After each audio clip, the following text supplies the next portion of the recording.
Today's story is a little different.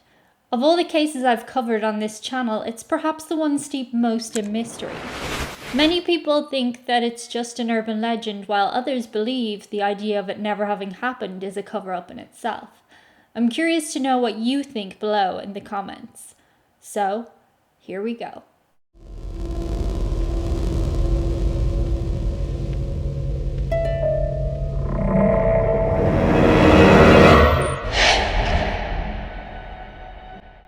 Within the world of horror, unsettling and creepy stories are a dime a dozen. So when you hear one, it's often hard to distinguish if it's born from a true story or the product of someone's imagination. However, in the case of the harrowing story known as the Russian sleep experiment, the content sounds so accurate and detailed that it begs the question, how could this be a product of mere imagination? The tale is known as a creepypasta. A horror-related story passed through the internet like a virtual Chinese whisper, in which the original source is untraceable. Because the origins of this particular story is unknown, many claim that it was in fact a real event which took place in Russia during the 1940s. After all, why wouldn't a major world government want to know the effects of sleep deprivation? You know, for science, not because governments use psychological torture on people and stuff. Today's tale showcases the terrifying results of staying awake indefinitely.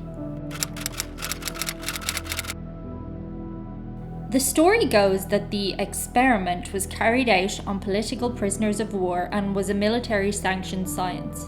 The test was to see the effects on the human body and mind after 30 days with no sleep. The subjects were to be placed in a glass chamber together where a gas stimulant would be pumped in to keep the test subjects awake. These people were told that they would be set free if they were to finish the test as instructed. However, this would not be the case for any of those involved. And so the experiment began, and for the first few days the subjects acted much as they normally would have. They were sleep deprived, but ultimately this didn't have too much effect on their behaviour. They complied with the orders of those administering the test, and all was well. However, in the days that followed, this is where things began to go downhill. The subjects began to discuss very dark topics. They were talking to themselves and were believed to be having delusions similar to dreaming while being awake.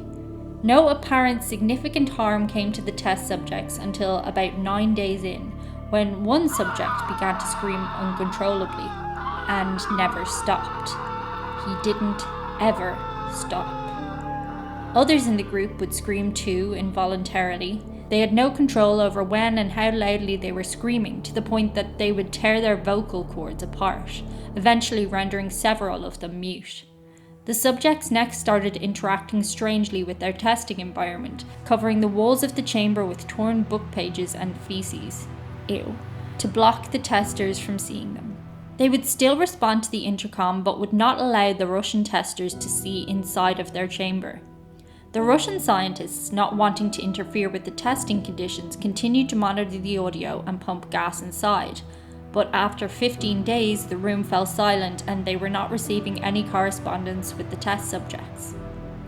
The scientists agreed that the only logical step was to physically check the status of these subjects. What they found within the chambers was truly shocking. The subjects had mutilated and disemboweled themselves, removing internal organs, muscle tissue, and large chunks of flesh from their person and from one another.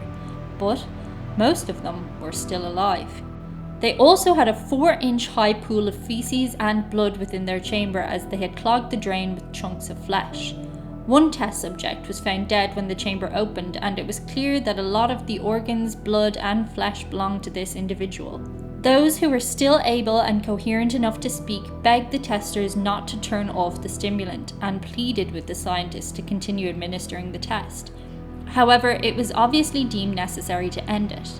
When they asked the living subjects to exit the chamber, they refused, and so an attempt was made to remove them by force. In the process, a soldier was killed by the subjects and another was severely injured.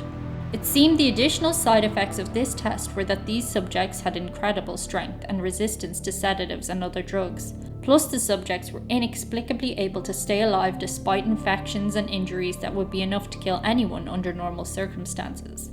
They were now essentially walking zombies. Cool. I mean, tragic. The events would draw to a close with the remaining 3 subjects being placed in the chambers alongside researchers who could monitor and track their behaviour. However, even before the chambers were closed, one subject fell asleep and died. Then a researcher shot the commander ordering further tests and the subject in the chamber with him. He had refused to be locked inside with a monster.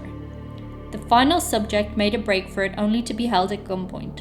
He stated that this was the evil that lurks within the psyche of every human that is only kept in check by other humans. Это зло, которое таится в душе каждого человека, которое сдерживается только другими людьми.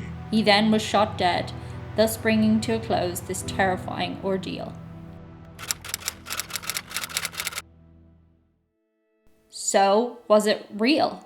Well, according to online news outlets such as Snopes, news.com.au and Liveabout, this story can be traced back to the creepypasta website we know today as Creepypasta Wiki. It was supposedly made in a competition posed in a forum asking for the most unsettling urban legends in 2010. However, the creator of the story is still anonymous to this day. As for the validity of these effects, we have to look at what other evidence exists of long-term sleep deprivation. This is actually pretty limited because it's considered extremely dangerous to try it. The Guinness Book of World Records no longer accepts submissions for this category, but its last record is held by Maureen Weston, who went without sleep for 14 days, 13 hours during a rocking chair marathon.